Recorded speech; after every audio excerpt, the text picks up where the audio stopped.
Brain आणि गट relation, आपण ब्रेन आणि गट यांचं रिलेशन समजून घेतलेलं आहे. गुड बॅक्टेरिया बॅड बॅक्टेरियाचं काय गरज आहे आपल्या पोटामध्ये क्लीन राहण्यासाठी आणि हार्मोन्स तयार होण्यासाठी हे आपल्याला कळलेलं आहे. सूर्योदय ते सूर्यास्तामध्ये जेवण्याचे काय फायदे आहेत ते आपल्याला कळलेलं आहे. प्रीबायोटिक प्रोबायोटिक हे पण आपल्याला कळलेलं आहे. म्हणजे काय तर खाण्याविषयी आपल्याला बरंच काही कळलेलं आहे. पण आज आपण न खाण्याविषयी शिकणार. ओके, तर खूप वेळा आपल्याला असं वाटतं की आपल्याला ठीक नाहीये तर आपण खाल्लं पाहिजे आणि खाल्लं की आपल्याला एनर्जी मिळेल, खाल्लं की सगळं व्यवस्थित होईल असं आपल्याला वाटत राहतं. तर आज पहिली स्टेप, आपण आजपासून पुढचे सगळे 9 दिवस विगस नर्व ऍक्टिव्हेशन हे एक 5-10 मिनिटाची एक्सरसाइज करून मग लर्निंग सुरू करणं. ठीक आहे, कारण मी तुम्हाला एकदा सांगितलंय ते, पण आपण रोज केले तर तुम्हाला त्याची सवय होईल आणि ऑटोमॅटिकली, कारण आतापर्यंत तुमचं आतलं क्लिनिंग गेल्या 10-11 दिवसामध्ये झालेलं असणार काहीतरी 20-25% तरी. त्यामुळे आता आपण विगस नर्वला ऍक्टिव्हेशन सुरू करू. सिक्वेन्स मी तुम्हाला 3 नंतर, पण पहिल्यांदा आपण स्टेप बाय स्टेप करायला लागलो. तर सगळ्यांनी पाठीचा गणात ताठ ठेवून सरळ बसा. चष्मा घातला तरी चालेल, काढला तरी चालेल, घालून ठेवा, कारण तुम्हाला काय करायचंय ते कळणार नाही अदरवाईज. हात एकमेकांवरती असे असे ठेवा की जे एकमेकांवर येत, आणि आपल्या मांडीवर ठेवा हात. म्हणजे मेडिटेशन स्टेज साठी कसं आपण बसतो तर उजवा हात डाव्या हातावर, जे तुम्हाला कम्फर्टेबल असेल तसं. पाठीचा कणा सरळ पाहिजे. पोटाच्या बेंबीपासनं ओमकार आपण करणार आहोत, आणि तो ओम ओम असा नाही करणार आहोत. तर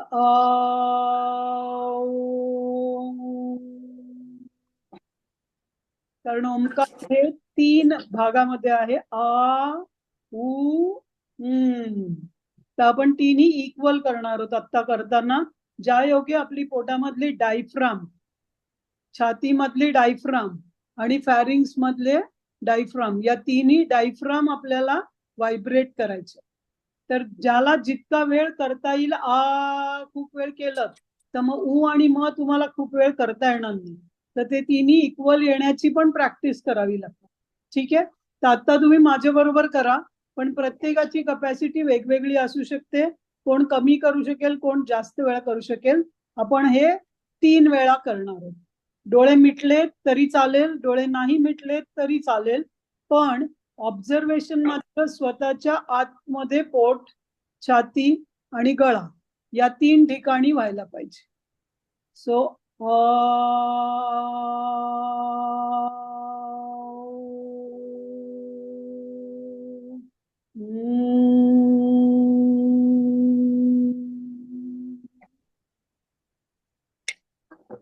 तर दीर्घ श्वास घ्या. श्वास पूर्ण आत घेतल्यानंतर ओम हे एक्झलेशन आहे. ओम हे एक्झलेशन आहे, त्यामुळे पूर्ण इनहेल केल्यानंतर आता पुन्हा दुसऱ्यांदा आपण एक्झलेशन ओमकारद्वारे करणार आहोत. सुरू करूया.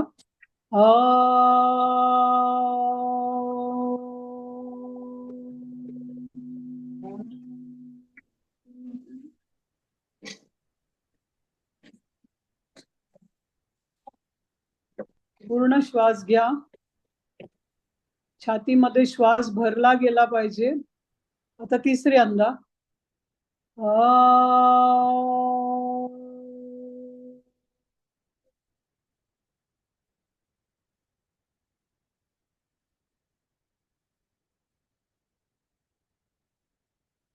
तर थांबा.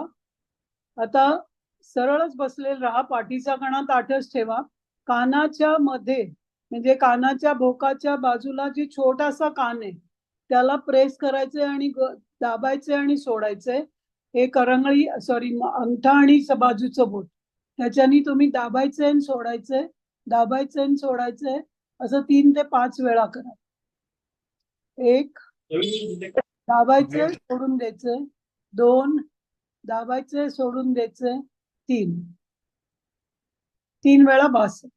त्याच्यानंतर आता ही 2 बोट वापरायची आहेत आणि याच्यानी आपल्या नाकाच्या भोवती कानापर्यंत हे म्हणजे डोळ्याच्या खालचं जे बोन आहे त्याच्यावर असं टॅप करायचं, टॅपिंग करायचंय, असं असं असं असं. एक वेळा पुढे या, मागे जा, पुन्हा नाकापर्यंत या, कानापाशी जा, पुन्हा नाकापर्यंत या, कानापाशी जा. 3 वेळा केल्यानंतर थांबा. आता गळ्याच्या इथे टॅपिंग करणार आहोत आपण. तर गळ्याचं इथं जे बोन येतं तुमच्या त्याला टॅपिंग करायचे असं. 1 2 3 4 5 6 7 8 9 10 वेळा. थांबा. पुन्हा एकदा. 1 2 3 4 5 6 7 8 9 10. थांबा. थांबल्यावरती श्वास दीर्घ आत घ्यायचा आहे. परत एकदा. आता श्वास बाहेर नाही सोडायचा, आत नाही, नॉर्मल ठेवून. 1 2 3 4 5 6 7 8 9 10.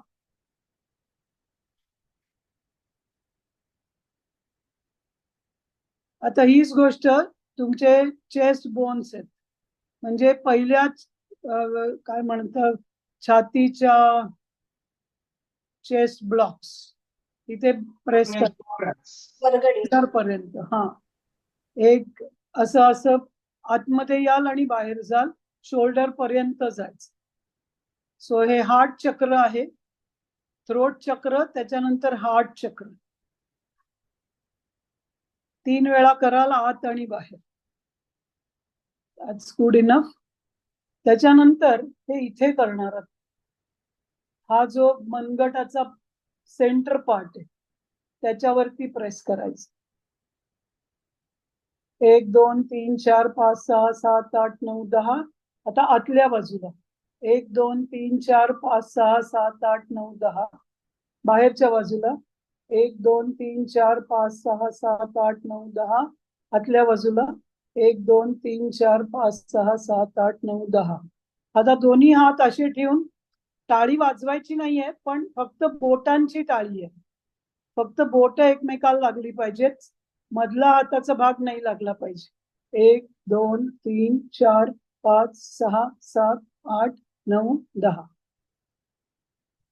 तर डीप श्वास घेणार आहोत आपण आणि भस्त्रिका सारखं करणार आहोत किंवा तुम्ही कपालभाती सारखं करणार आहोत आपण. तर आत्ताच तुम्ही जेवला असल्यामुळे मला फुल कपालभाती नाही करायची आहे तुम्हाला. सकाळी तुम्ही कपालभाती करू शकता. आता अनुलोम विलोम आणि एवढाच आवाज करणार आहोत, पण पोटात न यायला पाहिजे.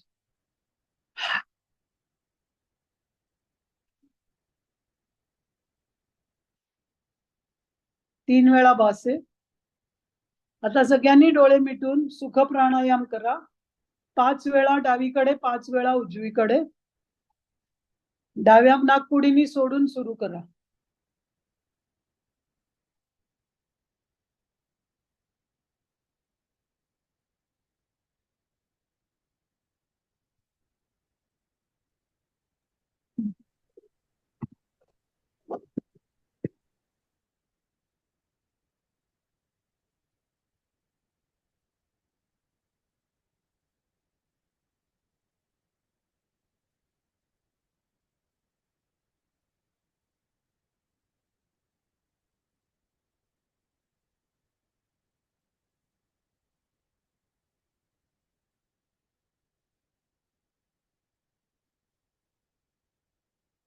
पाच 6 वेळा झालं की थांबा. ओके. तर तुमच्या लक्षात येईल बॉडीमध्ये एनर्जी किंवा हीटनेस झालेला असेल आणि याच्यानी गट आणि ब्रेन यांच्यामध्ये जी व्हिगस नर्व पूर्णपणे सेंटर सिस्टीम मध्ये आहे ती ऍक्टिव्हेट होते. हे आपण आता सेशनचे पुढचे 10 दिवस रोज करणार आहोत. तुम्ही ते सकाळी पण प्रॅक्टिस करा. तर तुम्ही सिक्वेन्स लिहून घ्या. पहिल्यांदी करणार आहात तुम्ही ओमकार 3 वेळा. ओमकार 3 वेळा. त्याच्यानंतर कानाचं छोट्या कानाची पाळी प्रेस करा. छोटी कानाची पाळी प्रेस करायची. रेकॉर्डिंग माईक बंदच राहू दे.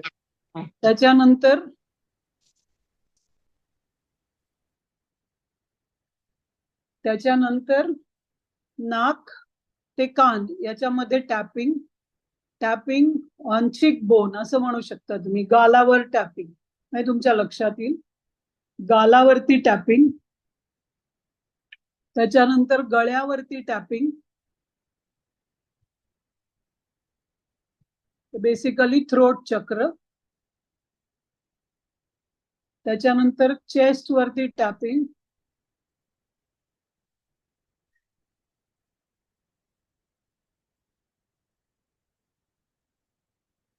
त्याच्यानंतर मनगटावरती आत आणि बाहेर टॅपिंग.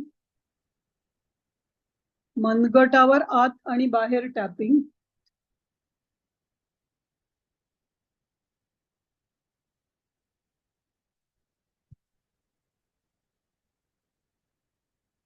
त्याच्यानंतर बोटांचं टॅपिंग. दोन्ही हातांनी बोटांचं टॅपिंग.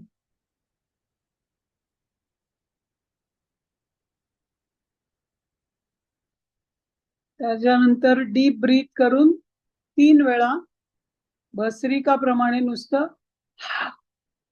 म्हणजे जसं कुत्र हे करतो ना आवाज, पण डायफ्राम पोटापासून यायला पाहिजे आवाज आणि तो बाहेर यायला पाहिजे एवढा. ओके.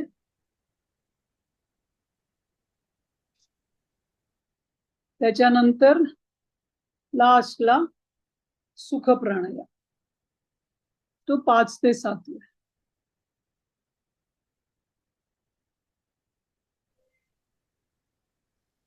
आणि तुम्ही जर सकाळी करत असाल तर सुख प्राणायाम नंतर तुम्ही कपालभाती करू शकता, किंवा तुम्ही सकाळचा जो प्राणायाम करता त्यात तुम्ही कपालभाती करत असाल तर प्रॉब्लेम नाही, वेगळी कपालभाती करण्याची गरज नाही. ओके. आणि याच्यामुळे काय होतं तर ब्रेन पासनं म्हणजे इथपासनं सुरू होणारी विगस नर्व पूर्णपणे पोटाच्या डायफ्राम पर्यंत म्हणजे स्टमक टू ब्रेनचा त्याचा जो भाग आहे तो सगळा ऍक्टिव्हेट होतो. ठीक आहे. गुड. तर हे तुम्ही सकाळी तुमचं तुम्ही करा. संध्याकाळी पुढचे 9 दिवस आपण रोज क्लासमध्ये आपला सेशन याच्यानी सुरू करू. ठीक आहे. सो याला विगस नर्व ऍक्टिव्हेशन असंच नाव द्या तुम्ही. ठीक आहे. गुड. आपण रोज केल्यावर तुमच्या स्टुडंट्स लक्षात येईल. आता काही प्रश्न विचारू नका, आपण रोज करत राहणार आहोत. जर काही डाऊट असला उद्या तुम्ही करा. आपण पुन्हा सेशन मध्ये 9 दिवस करणार आहे, त्यामुळे डाऊट तुमचा ऑटोमॅटिक करूनच क्लिअर होईल. राहू दे एखादा डाऊट असला तरी, कारण करता करता सिक्वेन्स वरपासनं खाली जायचंय आणि खालनं वर आहे, असा त्याचा उलटा आणि सुलटा प्रोसेस. ठीक आहे. गुड. तर मग आता आजचा टॉपिक आपला की आपण खाण्याविषयी 10 दिवस खूप बोललोय. आज आपण न खाण्याविषयी बोलणार, कारण ऍक्च्युली खाणं हे काही औषध नाहीये. खाणं हे औषध होईल जर आपण ते खूप आजारी असलो तर. पण खाणं हे औषध होण्यासाठी पहिलं रोगाचं मूळ कारण जर बाहेर काढायचं असेल तर ते आपल्याला न खाण्यानीच करता येऊ शकतं. कारण खूप वर्ष आपण आपल्या सिस्टीमचा मेंटेनन्स केलेला नाही, ओव्हर ऑइलिंग केलेलं नाहीये. आपण बाहेरनं ऑइलिंग करतो, क्रीम लावतो, काय पावडर लावतो, सेंट मारतो, बाहेरनं खूप काय काय डेकोरेशन करतो, पण आतनं कधीच क्लिनिंग फारसं व्यवस्थित केलं नाही. जे लोक AMC ला वगैरे जातात त्यांनी शंख प्रक्षालन केलं असेल, रेग्युलरली प्राणायाम मेडिटेशन करत असू आपण, तर आपले काही चॅनेल्स क्लीन असतील. पण मेन प्रॉब्लेम आपला आहे की आपलं डायजेस्टिव्ह सिस्टीमचं क्लिनिंग हे रेग्युलरली आपण करत नाही. त्यामुळे सगळ्याच धर्मांमध्ये, म्हणजे आपण ख्रिश्चॅनिटी असो, मुस्लिम असो, पारसी असो, हिंदू असो, सगळ्याच धर्मांमध्ये एक रिच्युअल म्हणून किंवा एक रिलिजियस प्रोसेस म्हणून उपवास ही रेग्युलर गोष्ट सांगितली. आत्ताच रमजान होऊन गेलं, सगळे लोक रोजे पाळत होते. आपलं सुद्धा श्रावण आणि काय आपल्याकडे तर दर महिन्यालाच कुठला तरी एक उपवास दिलेला आहे. एकादशी, चतुर्थी या तर खूपच व्यवस्थित रेग्युलरली. नवरात्री आहे, वेगवेगळ्या प्रकारचे उपास हिंदू धर्मामध्ये पण आहे. ख्रिश्चन लोक पण लेंट म्हणून करतात आणि मग त्यावेळी ते नॉनव्हेजला सोडतात आणि मग वेगवेगळं काही स्पेसिफिक कोणी कोणी काय काय एक एक सोडतं. सो सगळ्या धर्मांमध्ये उपास याला खूप महत्व दिलेलं आहे.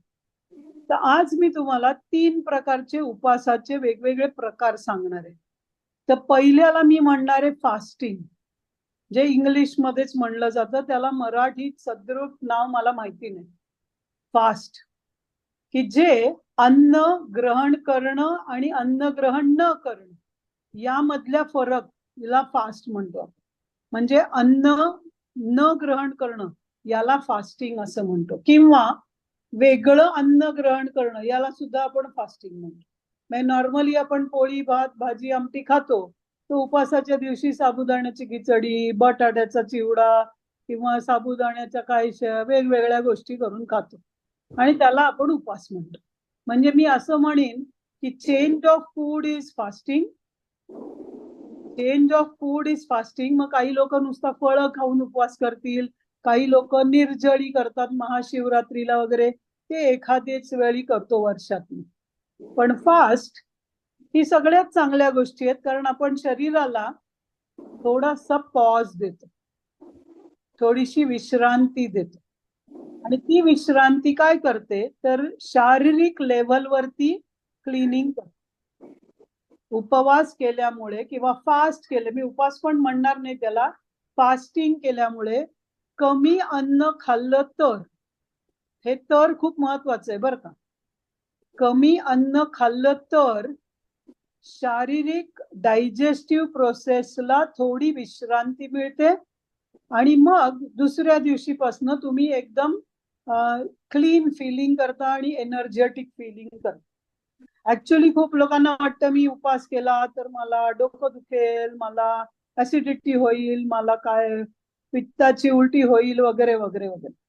ते कोणाला होतं तर ज्यांची सिस्टीम क्लीन नाहीये त्यांना हे खूप होतं. तर अशा लोकांनी सडनली आपला खाऊन उपवास कधीच करू नये. म्हणजे काय तर साबुदाणा काय किंवा वऱ्याचे तांदूळ काय किंवा दाण्याची आमटी काय, हे सगळे पित्तकारकच आहे.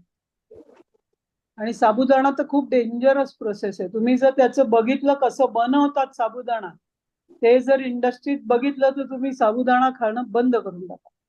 इतकी ती भयानक प्रोसेस आहे. पण ती खिचडी खूप छान लागते आणि वडाही खूप छान लागतो. आणि काय म्हणजे इतकं ते असं आहे की जर कोणी करत असेल तर आपण नाही म्हणू शकत नाही. पण त्याला फास्टिंग म्हणू नका. तुम्ही खाते, मग तुम्ही तेव्हा उपमा पोहे शिरा करता, त्याचबरोबर खिचडी. पण उपासाच्या दिवशी खिचडी खाणं किंवा दाणे तांदूळ, बऱ्याचशे तांदूळ किंवा पोटॅटो किंवा स्वीट पोटॅटो, हे सगळं खूप जास्त कार्बोहायड्रेट आहे. हे सगळं खूप जास्त कार्बोहायड्रेट आहे. प्रोटीन खूप कमी आहे त्याच्यामध्ये. आणि त्याच्यामुळे होतं काय तर ऍक्च्युली तुम्ही जे रोज पोळी भाजी खाता त्यापेक्षा जास्त वेळ डायजेशनला लागतो.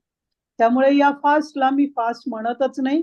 ती तुमची मानसिक गरज असू शकते, कारण तुम्हाला तुमच्या घरच्यांनी सांगितलंय की चतुर्थीचा उपास केला पाहिजे वगैरे वगैरे.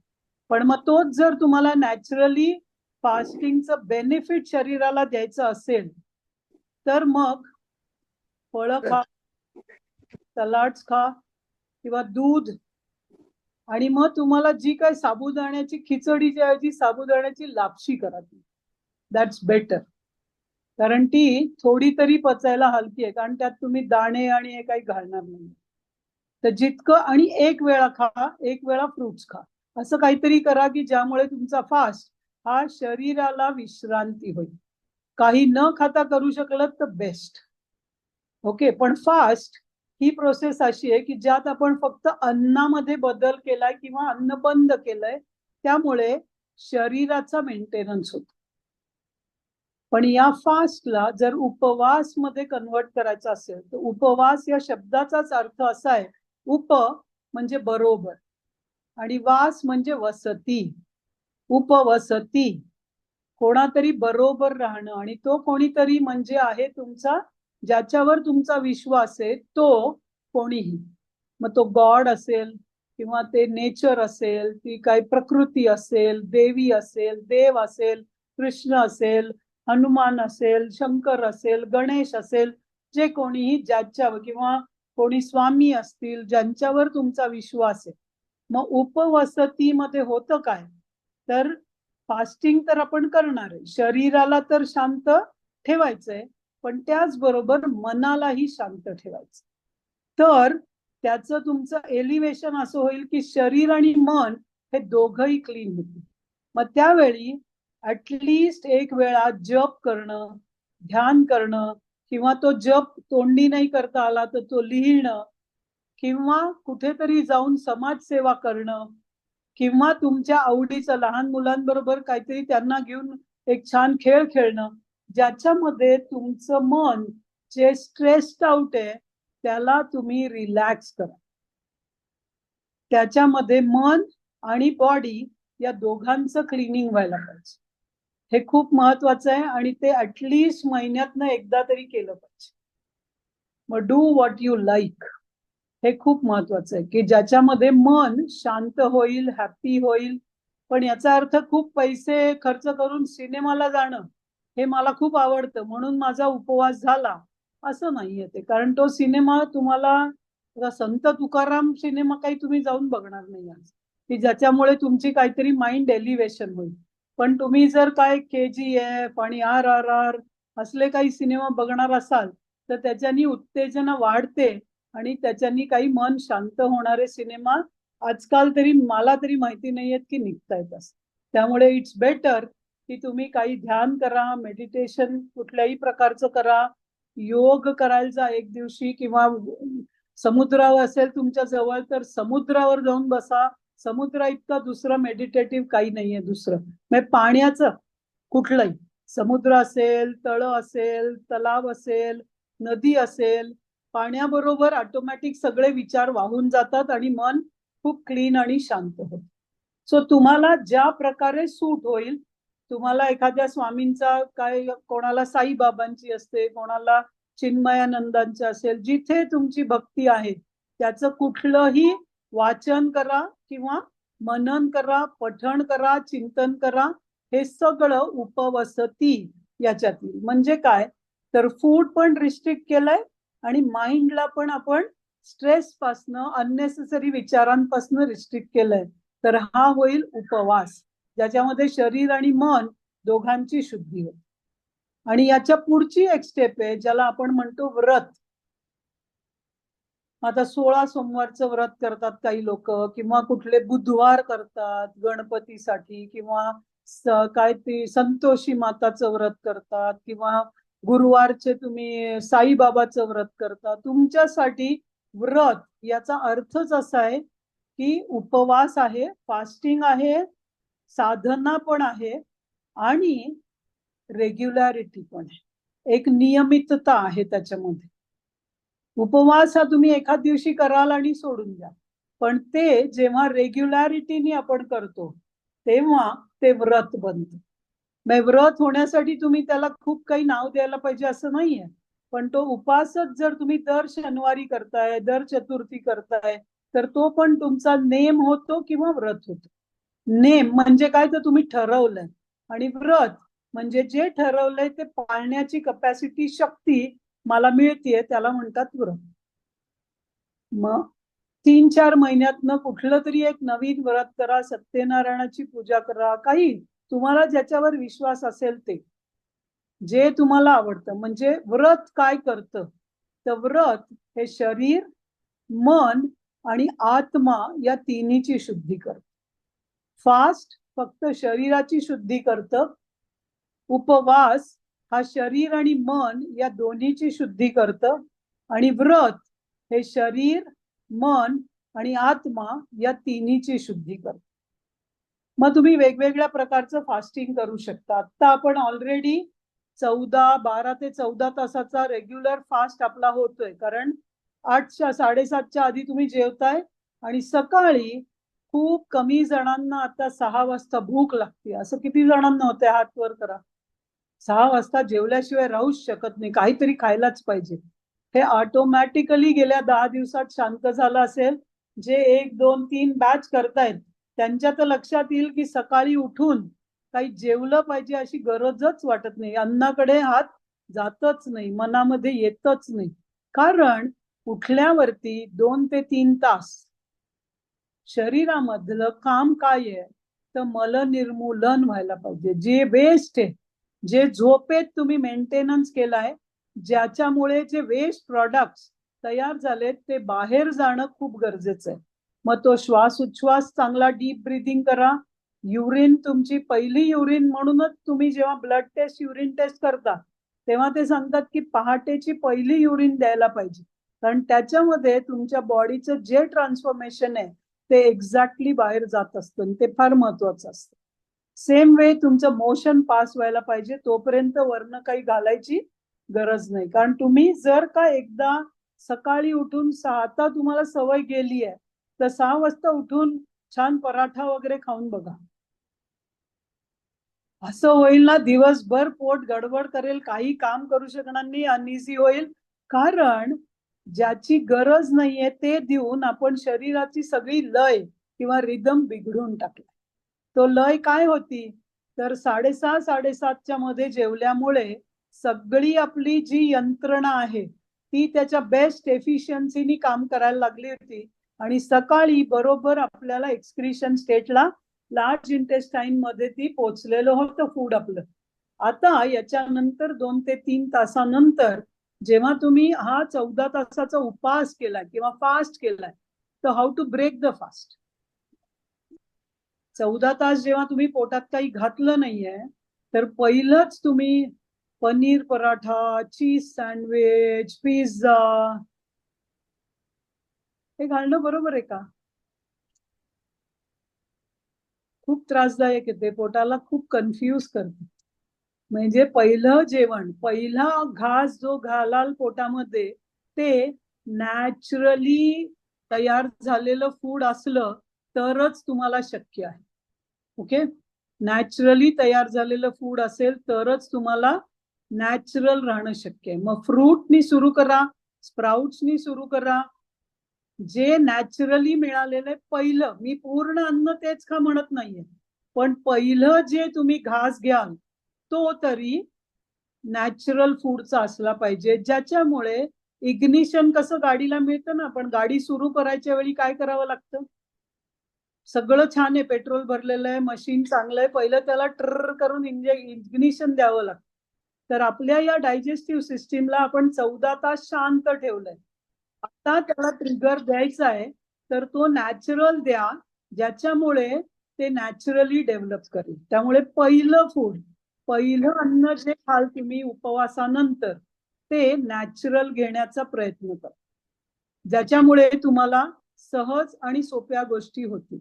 ठीक आहे, सो यातला फरक कळला आता तुम्हाला. फास्ट, उपवास आणि व्रत, तर या तिन्ही मध्ये आता हे आपल्या धर्माच्या सगळ्या पुस्तकांमध्ये तुम्हाला मिळेल. खूप वेगवेगळ्या पद्धतीने उपवास काय आहे, कसं करायला पाहिजे, तर तुम्ही कुठलीही मेथड तुमच्या आवडीची, जे तुमच्या घरात चाललेले व्रत नियम आहेत ते फॉलो करा. फक्त काय करा की हेवी फूड, प्रोटीन्स कमी करा आणि जितकं नॅचरल खाल उपवासाच्या दिवशी तितकी तुमची सिस्टीम क्लीन आणि मेंटेन राहणं शक्य. ठीक आहे, गुड. सो आता मी तुम्हाला स्लाइड दाखवते ज्याच्यामध्ये एक छोटीशी गोष्ट, ही स्लाइड मी शेअर पण करणार आहे तुमच्या बरोबर, पण एक मंत्र आहे जो आपल्याला वराह उपनिषद मध्ये आहे आणि तो आपल्याला खूप काही सांगतो. ही स्लाइड तर दिली, उपवास आणि व्रत याचा आध्यात्मिक अर्थ काय आहे. तर उपसमीपे यो वासो जीवात्मा परमात्मयो उपवासस विज्ञेयेन तू कायस्य शोषणम. म्हणजे काय तर उपास करून शरीराला त्रास नाही द्यायचा आहे, पण न खाऊन शरीराला शांतता द्यायची, विश्रांती द्यायची. हे जर समजलं तर तुम्ही ठरवू शकाल की उपवास करण्यासाठी कुठले अन्न खाणं चांगलं आहे आणि तो तुमचा तुमचा चॉईस असू शकतो.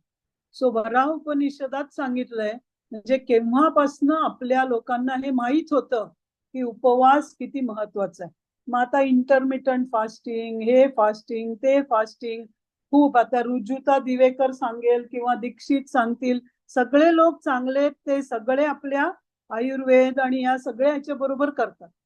तुम्हाला ज्या पद्धतीचा उपास सूट होईल त्या पद्धतीचा उपास करा, पण सूर्योदय ते सूर्यास्तामध्ये तुम्ही ते 8 तास वापरा ज्यावेळी तुम्ही खाऊ शकता, आणि बाकीचे ऑलमोस्ट आता तुम्ही 10 वाजेपर्यंत जर ब्रंच करत असाल तर तुम्ही खाल्लं नाही तर तुमचं 16-8 हे जर 5-16 घंटे आणि 8 तासामध्ये जेवण हे जर सेट झालं तर ऑटोमॅटिकली तुमची सिस्टीम क्लिनिंग प्रोसेस सुरू करेल. प्रत्येकाला वेगवेगळा वेळ क्लिनिंग साठी लागू शकतो, पण याच्यामुळे उपासाचे फायदे कसे किंवा उपासाचे टप्पे कसे हे आपण उद्याच्या सेशन मध्ये बघणार आहोत. तर आता तुम्ही स्वतःला ऑब्झर्व करा की गेल्या 10 दिवसात, म्हणजे 10 दिवसापूर्वी तुम्ही रात्री 10ला जेवत असाल, सकाळी 9ला ब्रेकफास्ट करत असाल, 6 वाजता चहा घेत असाल, ते तुमचं सगळं जे 15 दिवसापूर्वीचं रुटीन आता बदलल्यानंतर तुम्हाला काय तुमच्या शरीरात अनुभव ऑब्झर्वेशन येत आहे त्याच्यावरती मग मी तुम्हाला टप्पे सांगितले तर तुम्ही स्वतःला ऑब्झर्व करू शकाल की हे येस असं होतंय मला, तसं होतंय मला, हे तुम्हाला कळायला. ठीक आहे. तर आज मी प्रश्न खूप घेणार नाहीये, कारण याच्यावरती हे खाल्लं तर चालेल का, ते खाल्लं तर चालेल का प्रश्न मला नकोय, कारण त्याला काही महत्वच नाहीये. तुम्हाला जे वाटेल ते तुम्ही खा, पण तुमच्या शरीराला विश्रांती देणं हे महत्वाचं आहे. तर उद्या जेव्हा मी तुम्हाला सगळे टप्पे सांगणार आहे, तुम्ही आज प्रश्न असले तरी लिहून ठेवा. उद्या मी टप्पे सांगितल्यावरती तुम्हाला लक्षात येईल की हे मला वाटत होतं पण हे असं आहे. मग तेव्हा मी सगळे प्रश्न घेणार आहे तुमचे. ठीक आहे. सो आज तुम्ही फक्त ठरवा की माझे 16 तास मला काय देतायत हे मी ऑब्झर्व करायचंय, आणि पहिले 8 तासामध्ये मी जे खाते तो पहिला माझा घास हा नॅचरल असेल, आणि मग मी जर फास्ट करायचंय त्या दिवसात त्या 8 तासात सुद्धा जर मला कुठला एक चतुर्थी, एकादशी किंवा अशा टाईपचा उपास करायचा आहे तर मी काय खाल्लं पाहिजे हे तुम्ही ठरवू शकता, कोणी सांगायची गरज नाही. पण तुम्हाला ते फॉलो करायचं असलं तरी तुमचा हे आहे, डिसिजन तुमचा आहे की तुम्ही शरीराला विश्रांती देताय का नाही. ठीक आहे. सो उषामा आपण प्रेयर करूया. आणि आज मला प्रश्न नाही घ्यायचे, मला तुम्हाला विचारच करायला द्यायचे. ओके. उषामा आहेत? उषामा प्रेयर करूया. कुठे गेल्या का? ठीक आहे, मीच सुरू करू शकते. हा आल्या उषा.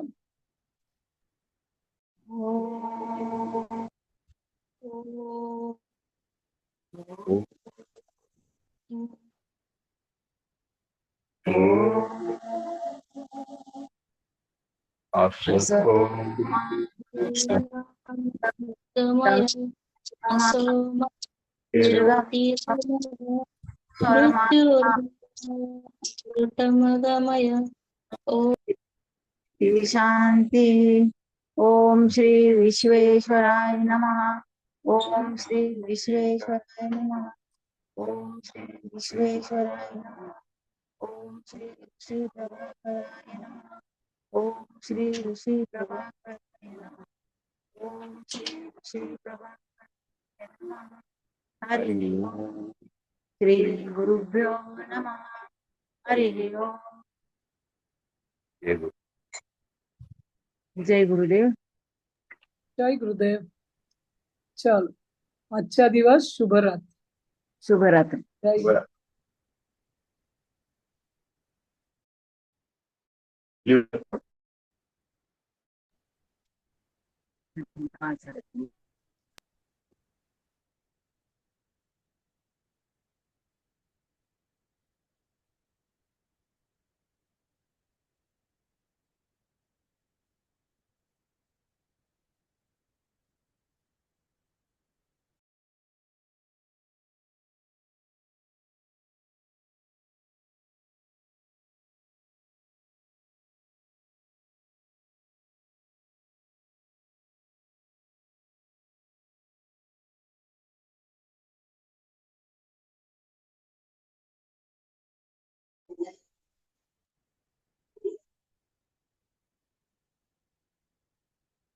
हो